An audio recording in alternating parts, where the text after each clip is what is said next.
This is R.J. Rushdoony, Easy Chair number 371, October the 4th, 1996.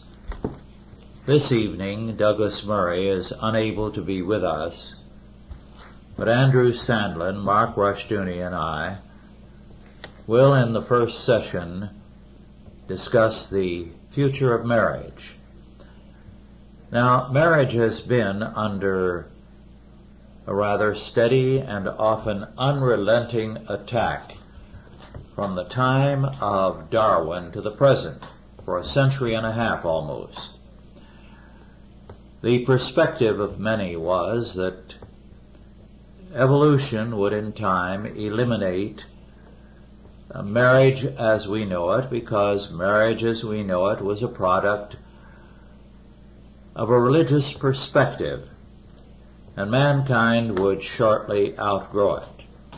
There were thus all kinds of predictions about what would happen to marriage in the 20th century. In, I think, Intellectual Schizophrenia, I quoted one of the writers on science and evolution in the last century about the fact that marriage was going to be bypassed as mankind developed and evolved and reached higher states. In this century, that attitude has been prominent in more than a few circles.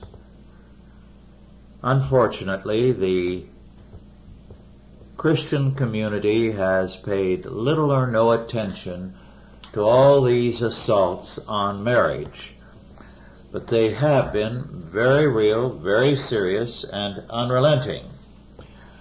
We have seen since World War II White House conferences define marriage in a non-biblical fashion to include more than husband and wife and grandparents and related persons by blood, to include a group of people living together, to include homosexuals, and to have what we now see all around us termed same-sex marriages.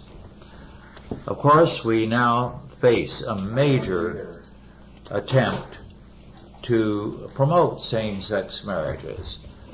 This will not cease with its defeat in any one state. I'm glad that California has passed a bill banning same-sex marriages within the state of California.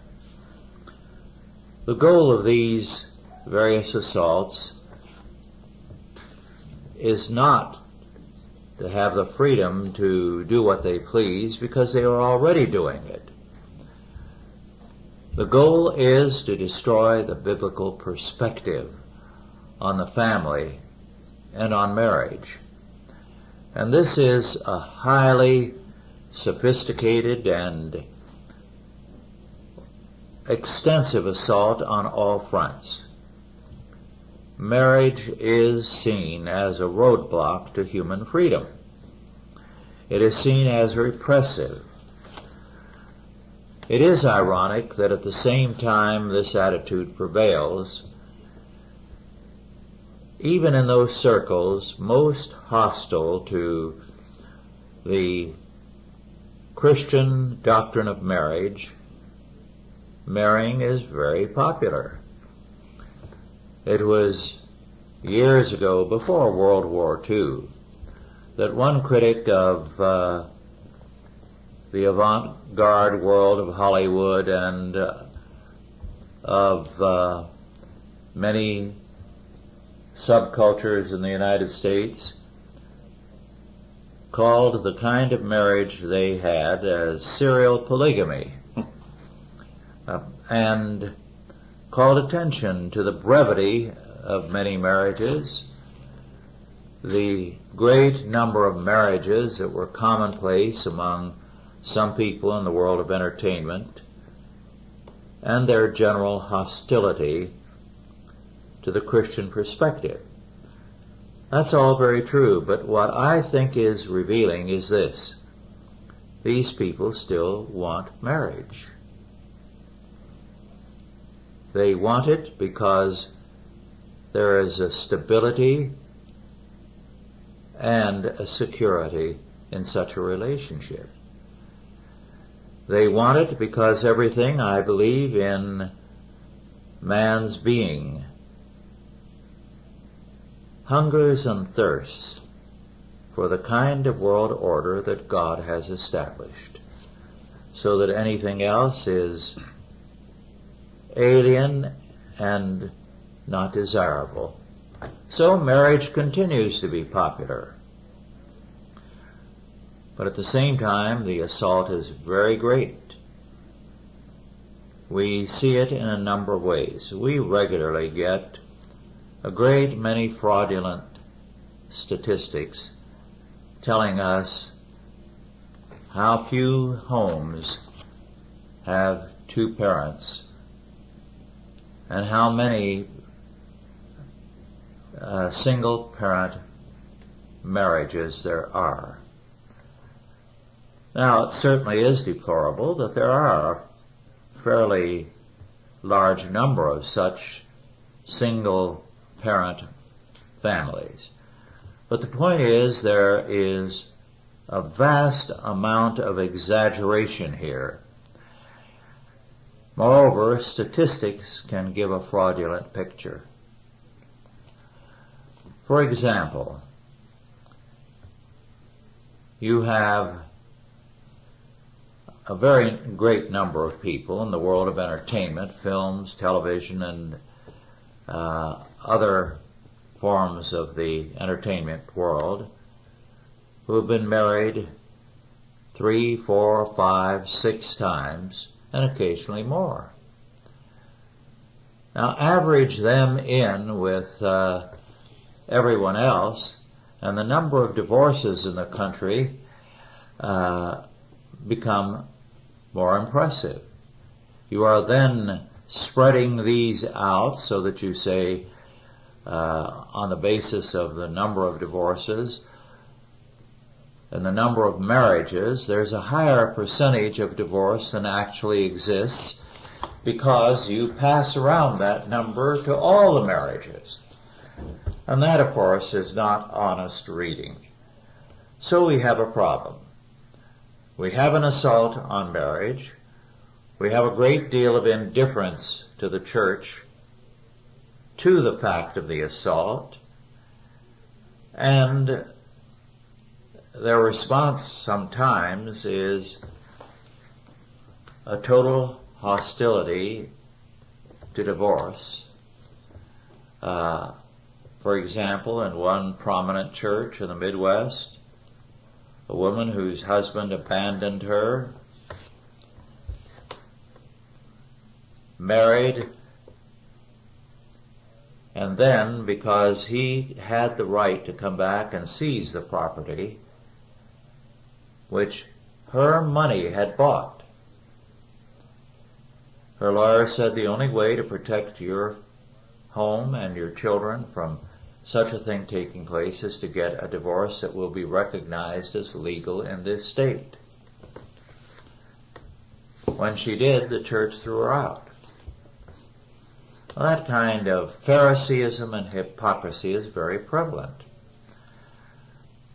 So the church has not been on its toes here. It has not been aware sometimes of the full extent of the assault. There are not many worked up about the same-sex marriage movement, and they had better be. It's an attack against Christianity. That's right. So the future of marriage is an important one. We must begin by recognizing that there are a large number of people out there who are dedicated to the destruction of the Christian doctrine of the family and marriage. Now, granted, that the number of homosexuals in this country is a rather limited one. And although Kinsey said 10% of the population was homosexual, it's been demonstrated over and over again that that was a fraudulent claim. Some scholars say between 1 and 2%. A few go as high as 3%. Well, let's say 3%. That would mean that perhaps there are about 4.5 million homosexuals. That's not many. If it's 1%, 1.5 million. Well, then we have to admit these people have a great deal of influence. They are in the media. They are disproportionately powerful in politics because very commonly they will be two men or two women living together, both working with a considerable income and giving heavily to politics in order to influence both parties. This little community of homosexuals gives more to politics than does the Christian community. As a result, they carry more weight in politics. Well, the Christian community has been derelict in not facing up to these issues. It is time it did. It has to recognize that determined people are working to ram through same-sex marriages. They have failed in legislatures. They are trying now to do it through the courts, where they have a considerable number of judges who are homosexual. Andrew, would you like to comment on this or anything else related to the future of marriage? Well, there are a number of things we could talk about in the course of this discussion. We may want to begin where the Bible does in Genesis chapters 1 and 2, where we discover that marriage is the central divine institution. It's not conventional. It's not something that man devised. And it's interesting that in Genesis 3, Satan's first assault was, of course, against the Christian marriage, at least indirectly. It wasn't merely to introduce sin into the world, but to break up this divinely instituted plan of marriage. Another point that's crucial that so much of the church rush does not understand is the teaching of Malachi chapter 2, that marriage is a covenant, yes, an oath-bound institution. But with the rise of Romanticism, especially late in the 18th century, early in the 19th century, and down into our own time, marriage is seen basically as just a justification for feeling good and sexual intercourse and that sort of thing. And it's really seen in the soap operas, these afternoon soap operas, which are utterly destructive of Christian marriage, of marriage in general. Unfortunately, too many Christians, or supposed Christians, alleged Christians, tend to think that way also. Sort of fall into love and then get married. But that's not a biblical idea at all. And it's very sad. As far as assaults on marriage, I wrote down a number of things here. Of course, we think immediately of radical feminism. And a lot of these things, of course, have their roots in the French Revolution, the whole egalitarian concept, which is utterly destructive of the family. And Engels' idea, what was the title of the book he wrote on marriage? Essentially saying that marriage is an economic institution, you know, and that sort of thing. But we have to understand, too, that marriage is a social institution, and that's why adultery and homosexuality are criminalized in the Word of God. Some people are scandalized by that. Oh, you Christian Reconstructionists believe what the Bible says about adultery and homosexuality. How harsh that seems. They don't understand that a society, a biblical society, has a right to protect itself from these evils. Because when they're pervasive, adultery, homosexuality, these other things, then society itself will unravel. And that's exactly what we're seeing today. Unfortunately, because the church doesn't have a full-orbed view, and the Reformed faith has traditionally understood the necessity of a full-orbed faith, because they're interested only in winning souls and looking for the rapture, they allow these things to go unchecked. And it's really catching up with us. We've got to stand for the truth and stand wholeheartedly. There are a number of other things we could talk about, but that's a good start. I think you're right about the view of the covenantal family has disappeared from Christianity, and because without a covenant view of the faith, there's not going to be a covenant view of the family, and therefore the prevailing idea in Christian circles is that marriage is a means of self-satisfaction. Yes. That's that the whole idea of romantic love comes in, as you said, and marriage is where you find happiness. And if you don't find happiness, then it's time for divorce. But without a covenantal view of the family, you lose all perspective on childbearing, obligations to society. The traditional marriage society had two oaths in it.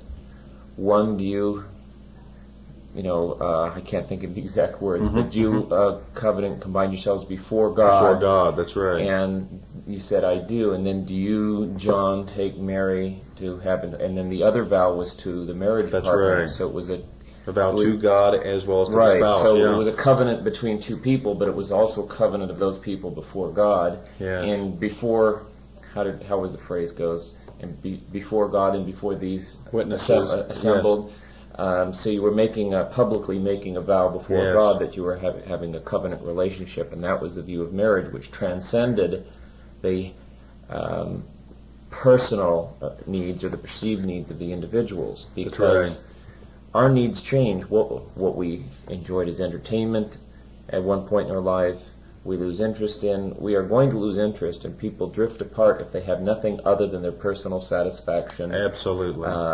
In view. Marriage is not, first of all, about romantic love. It's about covenant faithfulness.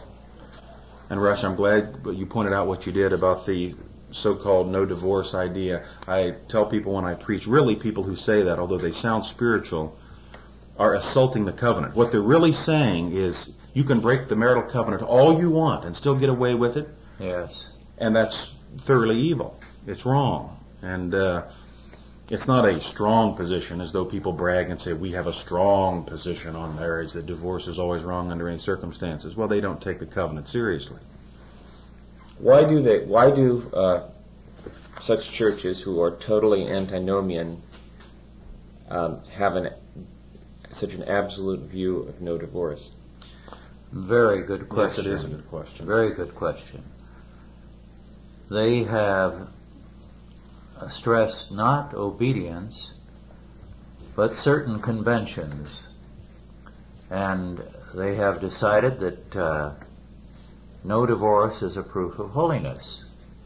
Well, God himself, the All-Holy One, tells Israel that he is divorcing them. That's right. Yeah, that's what you are in effect saying then is that evil does not break a covenant. Absolutely. They're not taking evil seriously. Well, they're modern Pharisees. They've established their own laws. Rush has pointed out so many times, men have to live by law. So when they jettison and abandon God's law, they erect their own, standards that they equate with divine law. And that's what's happened in the church, unfortunately. And oh, how hypocritical they become. I think of people like that supposedly take a strong stand on divorce and yet are so willing, as you indicated, to break the law of God, the specific law of God in other areas.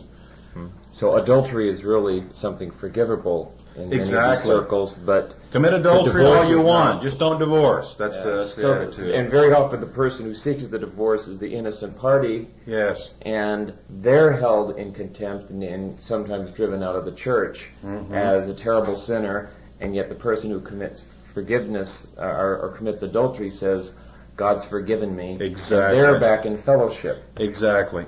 One of the things that we need to recognize is that in the family where there is a strong father, a man who commands respect, molds the family, leads it in its faith, crime is rare among the children. That's right. It is in the fatherless families, especially headed by a woman, where crime is most rampant. And as we're seeing the disintegration of the family in many, many areas, we see precisely in those areas crime skyrocket among the children, both boys and girls. So the responsibility of the man to be moral is all important. It has a great deal to do with what the children are. That's right. The children are really a product of the father's character and authority. He is the head of the household. If he abdicates, then there is a very serious delinquency on the part of the children.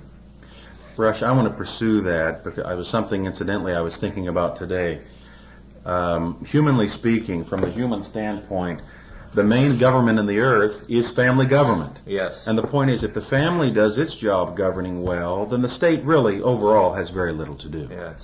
But an intrusive state has to step in, is not forced to step in, but often does step in when family government erodes because men will not stand up and lead their families. It's been a perpetual problem. Of course, historically you see it in societies where the father is not strong. You know exactly what happens. The civil government tends to step in. Well, I mentioned last night at our Bible study that a very wonderful book was written some few years back by Stephen Ozment, O-Z-M-E-N-T, When Fathers Ruled. Now, I understand that is still available in paperback. Well, in that book, Ozment demonstrated that one of the first consequences of the Reformation in Germany was that fathers began to rule. They created strong families. Yes. So one of the great products of the Reformation was the revolution in family life. It made the family the basic governmental unit within Germany. And the results were dramatic. Dramatic in terms of the results on children and in society. So if we get back to a concept of the responsibility of the father, Yes. then we're going to see a great reformation, and one we're desperately in need of. Another point, some people are scandalized when I say this, but strong families make for strong churches. Yes. And one reason we have so many weak churches today, and antinomian churches, is because we do not have the sort of fathers and husbands that you're mentioning, Rush. Yes. And some people think it's amazing. They think, well, when people walk in the back doors of the church, they'll automatically be transformed into very spiritual and obedient people. Well, that's total nonsense. Churches will only be as strong as the families that comprise them. I learned recently, not for the first time, of a church situation when the pastor, for purely petty reasons, attacked one of the finest men in the church and excommunicated him on his own. And he did this in the presence of the church board.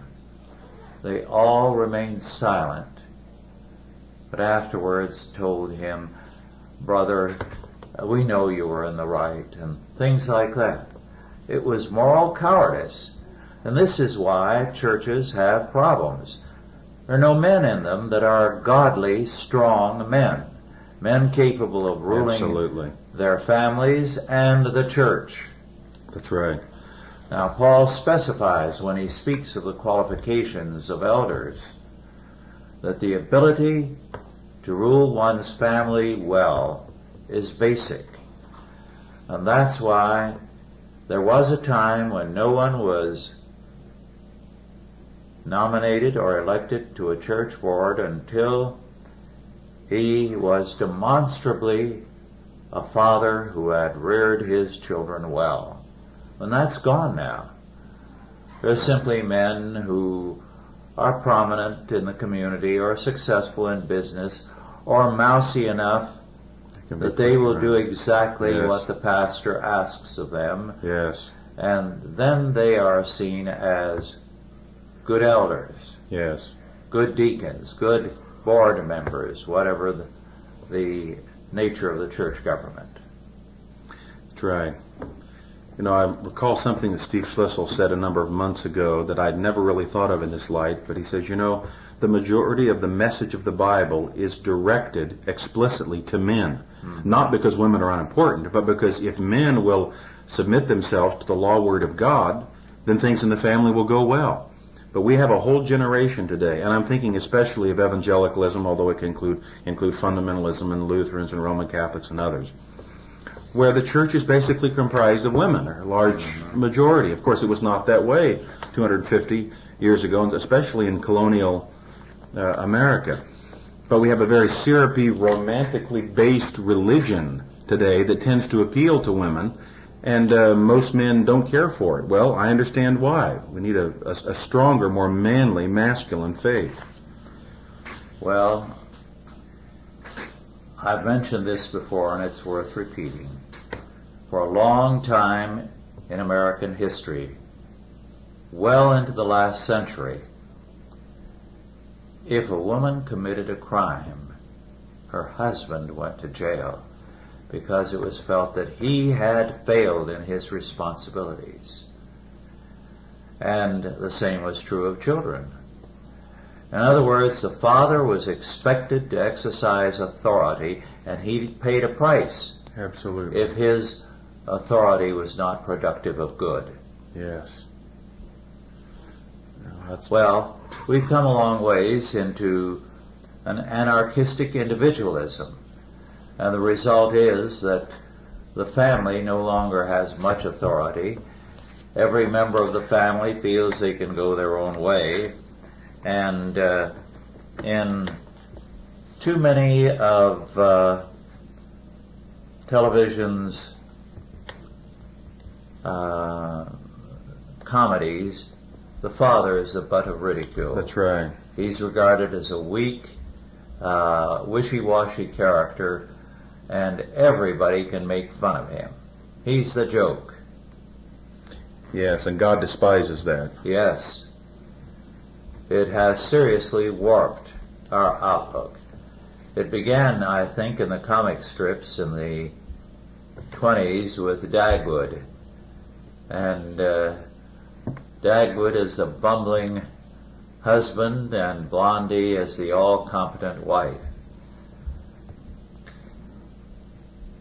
Even on the shows that have supposedly been very pro-family, that had a father and a mother and well-behaved kids, they were comedies, and the father was the cut-up man. Yeah. He was the one to be laughed at.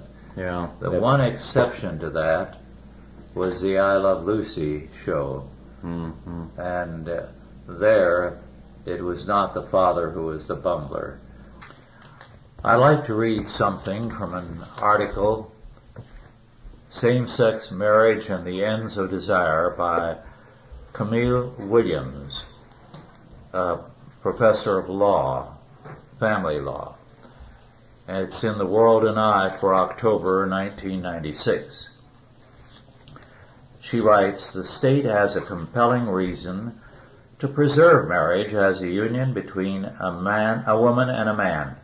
Once the state endorses a marital form that excludes women, that is, the marriage of two males, women will lose ground in the family, the economy, and the culture. Because the number of gays in the population exceeds that of lesbians, it may be that the result of legalizing same-sex marriages will be to increase male domination. we could end up with a hierarchy of marriages with gay unions holding more economic power Yes, that's and right. social status than lesbian or heterosexual marriage. Mhm. Even if more lesbians than gays marry, it may simply reduce women's status. Historically, every field in which women dominate has lower social status than those dominated by men. That's right.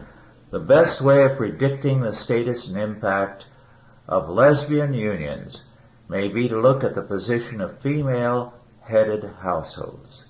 These unions are likely to be poorer, and their children are likely to suffer the negative effects of father absence, the most negative being the misogyny of their sons. As David Blankenship points out, boys raised by traditionally masculine fathers generally do not commit crimes. Fatherless boys commit crimes. That's right. One of the results of a home life deprived of the traditional male who teaches his sons the norm of paternal obligation and the duty to provide for children is a hypermasculinity that can result in unrestricted aggression, unquote. So, take the father out of the home and you have the macho kind of pseudo-masculinity that you have nowadays. Williams goes on to point out that if these advocates of same-sex marriages get their way and destroy the traditional family, the ones who will suffer most will be women. That's precisely correct. And Russ, I was thinking of something we were talking about last night of a leading television network that will go unmentioned that portrays itself as being very pro-family, sponsoring a program this fall in which the leading character comes out in favor of lesbianism. She states that she's lesbian. But it's being widely accepted in the media as being very normal, whereas a biblical heterosexual family is being depicted as somehow off base or retrogressive, retrogressive or that sort of thing. I think that's why we've got to be very careful about exposure of our children to major media, and especially television. And of course that's another subject, but it's vital to understand that point, that we certainly are in a war, Yes. a many-pronged war, and one of Satan's chief attacks is to erode the family, and homosexuality and androgyny and lesbianism and other things are chief means of doing that. In addition to, of course, feminism, radical feminism, which often goes with lesbianism. One of the forms of attacking marriage and the family has been the change in the laws of inheritance. That's right. Nowadays, one of the things that has taken place is that the state is the firstborn, inherits the major portion, takes its cut before anybody else in the family can. Then, by destroying the tie between inheritance and the family, step by step, degree by degree, it has made possible the alienation of the inheritance from the family to an illegitimate child. It has also thereby destroyed the integrity of the family. That's right. The family as determining its future, the disposition of its property, Absolutely. giving it to those who are the most deserving in the bloodline, That's right. and using the inheritance under God. Well, in one way or after another, we're seeing efforts made to destroy the family. And the same-sex marriage idea is the culmination of a number of efforts to undermine the family. Yes. Now, the idea is, of course, absurd. The purpose of marriage is distinctly subverted. the homosexuals prior to the development of AIDS had a life expectancy of 42 years. It has since dropped, some say to 41, but one knowledgeable person said, we don't know, but it's much more than that. In other words, their life expectancy has lessened dramatically with AIDS.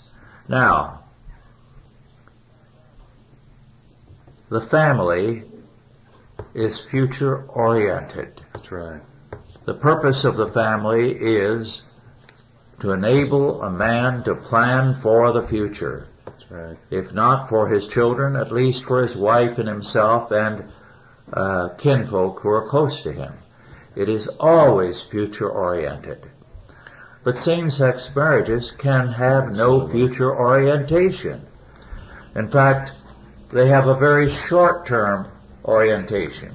For one thing, they are very, very unstable unions. And such unions fall apart very quickly and readily. It's rare for a same-sex couple to live with each other indefinitely. About the only time it happens is if the one person is a very wealthy and successful entertainer or somebody else has lots of money, and the other person hangs on and becomes their gopher to do everything that they are commanded to do and to wink at everything that is abusive of themselves. In such instances, it's an artificial life that the union has. Now, the attack of our culture on marriage began with the Marxists. Well, it preceded them, but it was certainly mounted on a large scale by the Marxists. And you had men like Engels and Bebel write about the evil of the family. Bebel felt that marriage was worse than prostitution because the prostitute, he said, has freedom to withdraw from her disgraceful pursuit. But the married woman must submit to the embraces of her husband even though she hates and despises him. Now that was the kind of rhetoric that was used. Well, it's still with us. And it's high time the Christian community paid attention to these things. I wanted to point out that woman is designed for man in his dominion calling, Yes. according to Genesis chapters 1 and 2. And even the number of modern evangelicals, I think, go astray in thinking, well, the woman's main responsibility is as a mother and to take care of the children. Well, that's a secondary responsibility to her responsibility to her husband to exercise godly dominion, which includes, of course, having children and transmitting the faith. But there are a number of things we could talk about as far as assaults on the family. The press toward two-income families and the resultant secular daycare centers. Let's get these little children into these secular daycare centers younger and younger. You've heard of the so-called Head Start program that was so popular, among Democratic politicians, especially several years ago. So it's really a vicious cycle whereby the family is destroyed. First of all, the marriage itself is destroyed, and then, of course, the children are tithed to the Molech state and are indoctrinated with all sorts of evil things. One of the best things written, perhaps the best, on marriage and the family, from a sociological point of view, but still essentially Christian, was published in 1956, Marriage and the Family, by Carl C. Zimmerman and L. F. Cervantes, both then at Harvard University. It's an outstanding book, writing in 1956 before the all-out sexual revolution and anti-family culture of the 60s, they were very optimistic about the future of the family. I would say they were right, because the anti-family culture really has no future. It's something for the moment. In the process, it's very destructive of society, but it's suicidal as well. And it is very, very important to recognize that we have a suicidal movement around us. I should add then that Christian community is suicidal if it pays no attention to it. That's right. And does nothing to counteract it, because it is seeping into the church. That's right. Well, they're present-oriented, Rush. Yes. Whereas, as you said, the family's future-oriented. Yes, the church has this attitude of diffidence. I've heard even supposed Christians say, well, that's their right. As long as they don't bother me and my children, I don't care what they do. But I don't think people like that understand that homosexuality is of itself destructive to society long term if it's not curbed. So Christians have a vested interest in actively opposing homosexuality, and not in saying, well, it's okay for them to do what they want to do as long as they don't affect me. And that's something that those listening to this tape need to recognize and take a very fervent and, if necessary, public stand against homosexuality. One of the things that I ran across the other day was a statement coming from university circles that the traditional religious idea of two sexes is nonsense, that there are all kinds of gradations, and we should start speaking of these differences and have no compelling classification that forces people into a mold. Well, the fact is that the sexes are different in every cell in their body. That's right. And the idea that these differences do not exist is an absurdity. We have descended into scientific garbage in the process of trying to destroy the biblical perspective. That's right. Our forefathers in this country, the Puritans, understood the vital importance of family worship. They saw the family as a little church. Yes. With the father as being the minister of this little church, and he would gather his wife and children around every day, or virtually every day, and teach them from the Word of God. In fact, that's one of the main reasons the Shorter Catechism, Westminster Shorter Catechism, was hammered out, not for adults for the most part, but for children. A very good book on that, by the way, is The Puritan Family by Edmund Morgan, an outstanding work. But that is even lost, sadly, in Christian families today. It's often, well, let the wife go ahead and take the children to church and that sort of thing. That's contributed to a number of these problems that we have today, is a lack of husbands leading their and fathers leading their family in worship.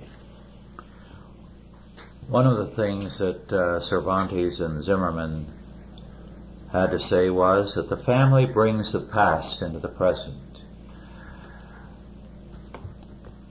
The number of people I encounter who can tell me that they had, a few generations back, a German or a Dutch or an Italian or a Spanish or a Serbian ancestor is legion. They know this. And they like the diversity, they like the things that have come. And one of the interesting things to me is that in so many instances, the type of cooking is continued. Absolutely. So that you will find old recipes continuing in a family, generation after generation, even though they don't know the language or very much about their ancestry beyond that they, having had this element, but certain things are continued. The past is made alive, relevant to the present. Moreover, the family has a great many functions that we have to recognize, and education is one of them. There is more education by parents who take parenting seriously than any educational institution outside of the family. It provides motivation. It provides guidance. In fact, career training is more influenced by the family than by the school, although the school is trying to take over here, not very well. In fact, the family does a better job. I've known so many instances where colleges and universities gave extremely bad advice to their students. For example, in the early 70s, when certain dramatic changes took place with regard to NASA and other things, a great many engineering schools suddenly found they had too many students and too few jobs for them. And the counselors began to steer students out of engineering. Well, before long, the demand for engineers was not being met. What happens when the parent counsels the child? The parent says, "What do you really want to do? What are you interested in? Well, then go for it." Yes. And it isn't as with some I've seen who've been told that they should go into this or that area, and they spend the rest of their life regretting that they took specialized training in that field because they don't enjoy it. Yeah. Yeah. Other functions too. Oh, were you finished, Rush? Yeah. Other functions too, Rush, you could have mentioned were in health and welfare. Yes. This proliferation today of nursing homes, when it is possible in most cases for families to care for the elderly, is really sad and a particularly lamentable commentary on our times. And the same is true of medicine and other things. Those shouldn't be pushed off on the state. Those are family responsibilities. But unfortunately, the state has gobbled them up because the family has not been faithful in its obligations. I think Darlene volunteers every week at the local convalescent hospital. She just talks to the patients. And she mentioned the other day something very interesting, that a lot of them are there because they've outlived their children, which tells me that they're, to a large extent, the elderly care is taken care of still by children, but when people outlive their children, it's very often then that they end up in the convalescent hospitals. Yes, I'm sure in some cases that's true, but I mean, I also know of cases where children just want to put their parents away. It's so sad.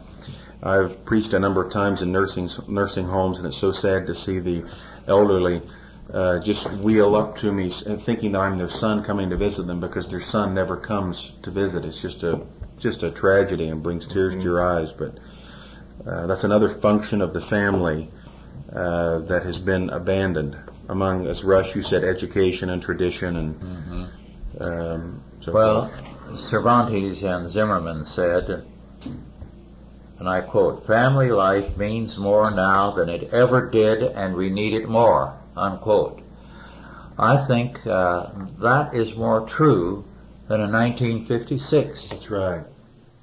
40 years have passed, and what do we see? Well, people who 10 and 20 years ago would go to a social worker or to some state agency or to a federal official now are afraid to go because the interference is too great. That's right. So they will go to friends, to relatives, they'll ask advice here and there, but they will avoid these agencies in a very great number of cases and an increasing number of cases. Yes. And two, we ought to mention, what about the assault of the modern church on the family with all of these programs and that sort of thing, keeping the family so busy? Yes. I see churches, when I pastored in Ohio, there was a church there, totally new evangelical church that would advertise in the Saturday paper all of the different classes, 10 or 15 classes. There's the Golden Agers class and the Divorce Recovery class and the special children's classes and all this sort of thing, dividing the family. The family members would come into the church and they'd all scatter to the four winds and they have all these sorts of programs. Well, that's evil. And the Reformed Church, thank God, traditionally has opposed that and should oppose that idea. One of the remarkable ways the family has revived is its concern with Christian schooling and homeschooling. That's right. The number of children in both kinds of schools is increasing. When World War II ended, the idea that Christian schools and home schools would steadily take over was not even considered. When I wrote Intellectual Schizophrenia in the 50s and concluded in the early 60s The Messianic Character of American Education, at that time both books seemed like interesting exercises in the irrelevant, because there was no interest in either Christian or home schools. And yet, suddenly, the movement showed signs of life and began to grow. And today, it is very much feared by the statists because of its increasing power and its appeal. Well, I think, what was it, last spring, Rush, you delivered a lecture at the Northern California homeschooling, and there are thousands to come. I know the one in Ohio, the homeschooling organization there, routinely has over 5,000, whereas just 20 years ago you couldn't get several hundred together. Yes. And that's true all over the country. Well, no one would have imagined that great numbers of parents from coast to coast would take the time to teach their own children. And it's not only the mothers, the fathers take an active part when they are home. This, when the movement began, seemed inconceivable to the statist educators. They never thought it would succeed. And here it is, a major force in the country today. Yes, well, long term, we certainly are going to win because of the things that you've been talking about, Rush. Those who are assaulting the family are not future-oriented. They're only interested in present gratification. We're the ones that do not abort our children. We have children, and we train them in the faith, while the wicked, on the whole, are aborting their children and are thinking only of their own personal gratification. So there is a war and a battle we have to fight, but we are going to win in the long run. We're seeing a polarization today. More and more men taking a strong position in their homes and becoming heads of the household. On the other hand, more and more men abandoning responsibility, so that even at the beginning of the 60s, 9 out of 10 of the people arrested in the United States were men. Most of the persons in jail were and are men. Men who are irresponsible, men who are single, men who have fathered illegitimate children, men who do nothing to meet their responsibilities in society. And yet everything that the modern movement promotes is designed to increase the number of independent men. and of course at the same time independent women. That's right. So they want to destroy responsibility in the family and society. Well, they are destroying a segment. But at the same time, as with the people involved in Christian and home schools and others in the Christian community, the Christian family is growing stronger. Men are assuming their responsibilities. The future of marriage, as a result, is a more secure one than it was 20 and 30 years ago. So we have a great deal to be grateful for, and we need to recognize that the future is ours. Yes. Any last comment? No. Well put, Rush. Well, thank you all for listening, and God bless you.